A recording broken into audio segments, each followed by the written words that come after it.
Hello विद्यार्थी मित्रों, ફરી એક વખત ઓનલાઈન YouTube ની એજ્યુકેશન ચેનલમાં આપનું હાર્દિક સ્વાગત છે. બરાબર, તો આજે આપણે ધોરણ 10 માં ગણિતની અંદર સૌથી પહેલો પ્રમેય જે છે સમપ્રમાણતાનો મૂળભૂત પ્રમેય અથવા એને ફેલ્સના પ્રમેય તરીકે પણ ઓળખવામાં આવે છે, એના વિશે આપણે અભ્યાસ કરીશું. બરાબર, તો એ પ્રમેય જે છે એ રીતે પૂછાય છે કે ભાઈ ફેલ્સનું પ્રમેય લખો અને સાબિત કરો અથવા સમપ્રમાણતાનો મૂળભૂત પ્રમેય લખો અને સાબિત કરો. જો લખો અને સાબિત કરો એમ પૂછાય તો આપણે તે પ્રમેયની વ્યાખ્યા લખવી પડે, અને ડાયરેક્ટ પૂછાય સાબિત કરો કે એ રીતે તો પ્રમેય લખવાની જરૂર નથી.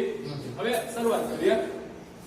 હવે એ રીતે પૂછે છે કે ભાઈ સાબિત કરો કે જો કોઈ ત્રિકોણ છે એમાં કોઈ એક બાજુને સમાંતર દોરેલી રેખા બાકીની બે બાજુઓને ભિન્ન બિંદુમાં છેદે તો તે બાજુ પર કપાતા રેખાખંડો તે બાજુઓનું સમપ્રમાણમાં વિભાજન કરે છે. બરાબર, આ રીતે પૂછાય તો આપણે આ સૌથી પહેલું પ્રમેય જે છે એ લખવાનું થશે. બરાબર, અને પ્રમેય આપેલું હોય તો એનું વ્યાખ્યા અથવા એ પ્રમેયની લીટી જે છે લખવાની થતી નથી, ડાયરેક્ટ આપણે પક્ષ સાધ્ય અને સાબિતી લખવાની થશે. હવે પ્રમેય છે ભાઈ જો ત્રિકોણની કોઈ એક બાજુને સમાંતર દોરેલી રેખા બાકીની બે બાજુઓને ભિન્ન બિંદુમાં છેદે તો તે બાજુ પર કપાતા રેખાખંડો તે બાજુઓનું સમપ્રમાણમાં વિભાજન કરે છે. હવે ધારો કે આપણે એક ત્રિકોણ ABC, બરાબર, ત્રિકોણ ABC લીધું, એમાં આ BC બાજુને સમાંતર એક રેખા આપણે DE દોરી. બરાબર, ત્રિકોણ ABC માં BC બાજુને સમાંતર આપણે રેખા DE દોરી. બરાબર, એટલે કે BC અને DE બે એકબીજાને સમાંતર દોરેલી છે. હવે આ DE જે રેખા છે એ AB ને B બિંદુમાં છેદે છે અને AC ને E બિંદુમાં છેદે છે. બરાબર, કે AB ને B અને AC ને E બિંદુમાં છેદે છે. હવે આપણે સાબિત એમ કરવાનું છે કે આ સમાંતર રેખા જે છે એના વડે આના બે ભાગ પડે છે અને ઈ બંને ભાગોનું સમપ્રમાણમાં વિભાજન થાય છે એમ આપણે સાબિત કરવાનું છે. એટલે કે આ AD અને BD નો ગુણોત્તર તેમજ AE અને EC નો ગુણોત્તર બે ગુણોત્તર સમાન મળે છે એવું આપણે સાબિત કરવાનું છે. બરાબર, તો પક્ષમાં આપણે લખીશું આકૃતિનું વર્ણન. બરાબર, ત્રિકોણ ABC માં BC ને સમાંતર રેખા AB ને D બિંદુમાં અને AC ને E બિંદુમાં છેદે. બરાબર, જે આકૃતિ છે એને આપણે પક્ષમાં લખીશું. ત્યારબાદ સાધ્ય, જે વસ્તુને આપણે સાબિત કરવાની છે એ વસ્તુને આપણે લખીશું સાધ્યમાં. એટલે કે AD છેદમાં DB બરાબર AE છેદમાં EC. બરાબર, આ ગુણોત્તરને આપણે સાબિત કરવાનો છે, એટલા માટે જે વસ્તુને આપણે સાબિત કરવાની હોય એને આપણે સાધ્યમાં લખીશું. ત્યારબાદ સાબિતી, તે સાબિતીમાં ત્રિકોણ ABC આપેલો છે તો એમાં આપણે આ AC ઉપર DM અને AB ઉપર આપણે EN વેધ દોર્યો. બરાબર, કે AB ઉપર EN અને AC ઉપર DM વેધ આપણે તથા આ BC અને BE ને આપણે જોડી દીધું. બરાબર, એટલે આપણને આ રીતની આકૃતિ મળે છે. હવે B તથા CD દોર્યા અને DM લંબ AC અને EN લંબ AB દોર્યા. હવે ત્યારબાદ આપણે ત્રિકોણના ક્ષેત્રફળ વડે આ બંને બાજુનો ગુણોત્તરને આપણે સાબિત કરવા માટે પ્રયત્ન કરીશું. તો એના માટે આપણે લઈશું ત્રિકોણનું ક્ષેત્રફળ.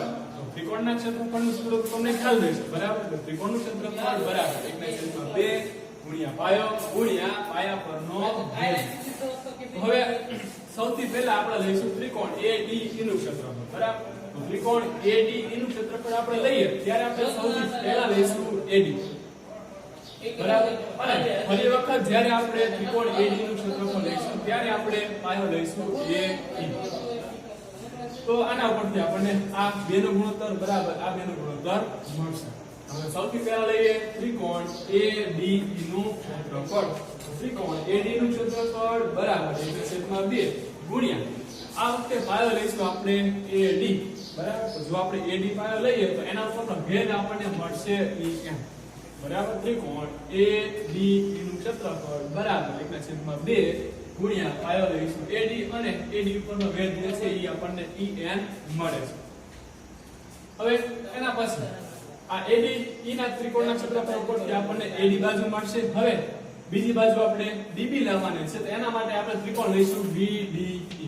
બરાબર, હવે લઈશું ત્રિકોણ BDE નું ક્ષેત્રફળ. તો ત્રિકોણ BD નું ક્ષેત્રફળ બરાબર 1/2 ગુણ્યા પાયા લઈશું DB અને ભેદ જે છે એ મળશે EN.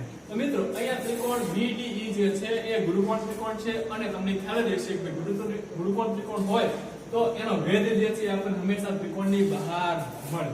તો ત્રિકોણ BDE માં આપણે પાયો લઈશું DB અને DB પાયા ઉપરનો ભેદ આપણને EN મળે છે. બરાબર? આપણે બે ત્રિકોણના ક્ષેત્રફળ શોધ્યા. હવે ફરી પાછું આપણે લઈશું ત્રિકોણ AD નું ક્ષેત્રફળ, ત્રિકોણ ADE નું ક્ષેત્રફળ. હવે અહીંયા આપણે પાયો લઈશું A. બરાબર? હવે આપણે A પાયો લઈએ તો એના ઉપરનો ભેદ આપણને DM મળે. બરાબર? તો ADE નું ક્ષેત્રફળ બરાબર 1/2 ગુણ્યા પાયો લઈશું AE, અને જો આપણે AE પાયો લઈએ તો એના પરનો ભેદ આપણને મળશે DM. બરાબર? તો ફરી પાછું ત્રિકોણ AD નું ક્ષેત્રફળ બરાબર 1/2 ગુણ્યા પાયો લઈશું AE, અને જો આપણે AE પાયો લઈએ તો એના ઉપરનો ભેદ આપણને DM મળે. હવે આ ADE માં AE પાયો લઈએ એટલે આ બાજુનો આપણને મળે. બરાબર? હવે આપણે જોઈએ છે EC, તો એના માટે આપણે ત્રિકોણ લઈશું BEC. બરાબર? તો હવે લઈશું આપણે ત્રિકોણ DEC નું ક્ષેત્રફળ. બરાબર? હવે આપણે લઈશું ત્રિકોણ DEC નું ક્ષેત્રફળ 1/2 ગુણ્યા પાયો લઈશું EC. બરાબર? તો આપણે EC પાયો લઈએ તો ફરી પાછું આ DEC ગુરુકોણ ત્રિકોણ થાય છે, તો એનો ભેદ પણ આપણને ત્રિકોણની બહાર મળશે, એટલે કે આપણને DM ભેદ મળશે. તો ત્રિકોણ DEC નું ક્ષેત્રફળ બરાબર 1/2 ગુણ્યા EC ગુણ્યા DM. બરાબર? તો મિત્રો આપણે અહીંયા ચારે ચાર ત્રિકોણના ક્ષેત્રફળ મેળવી લીધા. બરાબર? હવે બે ત્રિકોણના આપણે ગુણોત્તર લઈશું. તો સૌથી પહેલા આપણે આ બે ત્રિકોણના ગુણોત્તર લઈશું અને ત્યારબાદ બીજા બે ત્રિકોણ. તો સૌથી પહેલા લઈશું AD અને BDE ત્રિકોણના ગુણોત્તર. હવે લઈશું AD નું ક્ષેત્રફળ છેદમાં ત્રિકોણ BDE નું ક્ષેત્રફળ. અહીંયા જે આપણે કિંમત મેળવી છે એ જ કિંમત આપણે અહીંયા લખીશું. બરાબર? AD નું ક્ષેત્રફળ બરાબર 1/2 ગુણ્યા AD ગુણ્યા EN, અને ત્રિકોણ BDE નું ક્ષેત્રફળ બરાબર 1/2 ગુણ્યા DB ગુણ્યા EN. અહીંયા 1/2 EN આ બે વસ્તુ કેન્સલ થઈ જશે, એટલે આપણને AD ના છેદમાં DB આવો ગુણોત્તર મળે છે. આને આપણે કહીશું પરિણામ નંબર 1. હવે લઈશું બીજા બે ત્રિકોણના ક્ષેત્રફળ. AD નું ક્ષેત્રફળ છેદમાં DEC નું ક્ષેત્રફળ. AD નું ક્ષેત્રફળ છેદમાં DEC નું ક્ષેત્રફળ. એની પણ કિંમત આમાંથી જોઈને આપણે મૂકી દઈશું. બરાબર? AD નું ક્ષેત્રફળ બરાબર 1/2 ગુણ્યા AE ગુણ્યા DM, અને એવી જ રીતે DEC નું ક્ષેત્રફળ બરાબર 1/2 ગુણ્યા EC ગુણ્યા DM. ફરી પાછું 1/2 DM DM આટલી વસ્તુ કેન્સલ થઈ જશે, એટલે આપણને AE છેદમાં EC આટલી વસ્તુ મળશે. આને આપણે પરિણામ નંબર આપીએ 2. તો હવે આ બે પદ આપણને મળ્યા. હવે આપણે આ બેને સમાન સાબિત કરવા માટે આ બે ત્રિકોણ જે છે એને સરખા સાબિત કરવા પડે, એટલે કે ત્રિકોણ BDE અને ત્રિકોણ DEC ની વાત કરીશું. બરાબર?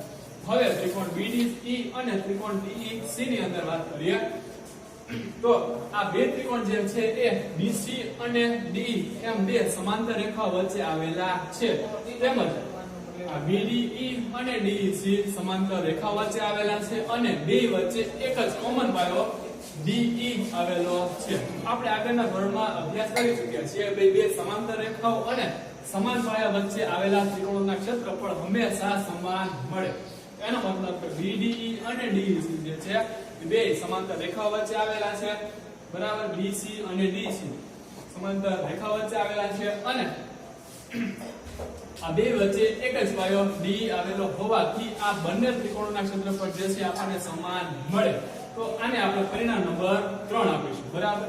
ત્રિકોણ BDE અને ત્રિકોણ DEC એ એક જ પાયા D અને BC અને D ની સમાંતર રેખાની જોડ વચ્ચે આવેલા હોવાથી આ બે ત્રિકોણના ક્ષેત્રફળ આપણને સમાન મળે છે. આને આપણે પરિણામ નંબર 3 કહીએ.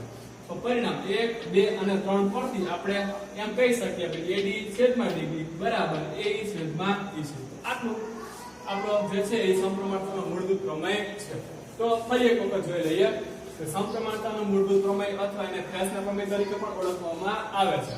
જો કોઈ ત્રિકોણની એક બાજુને સમાંતર, ત્રિકોણની કોઈ એક બાજુને સમાંતર અને બાકીની બે બાજુને ભિન્ન બિંદુમાં છેદતી રેખા પસાર થતી હોય તો આ રેખા વડે કપાતા જે રેખાખંડો છે એનું સમપ્રમાણમાં વિભાજન થાય છે. બરાબર. તો અહીંયા BC જે છે એ રેખા ત્રિકોણની કોઈ એક બાજુ છે એ BC ની બાજુને D રેખા જે છે એ સમાંતર પસાર થાય છે. તો D જે છે એ AB ને D અને AC ને E બિંદુમાં છેદે. બરાબર. તો આપણે સાબિત કરવાનું છે કે AD છેદમાં DB બરાબર A છેદમાં BC એનો સમપ્રમાણમાં વિભાજન થાય છે એમ આપણે સાબિત કરવાનું છે. તો એના માટે આપણે ચારે ચાર ત્રિકોણના ક્ષેત્રફળ મેળવ્યા. ત્યારબાદ પહેલા બે ત્રિકોણનો ગુણોત્તર લીધો, ત્યારબાદ બીજા બે ત્રિકોણનો ગુણોત્તર લીધો અને પરિણામ 1 આવ્યું અને પરિણામ નંબર 2 આવ્યું.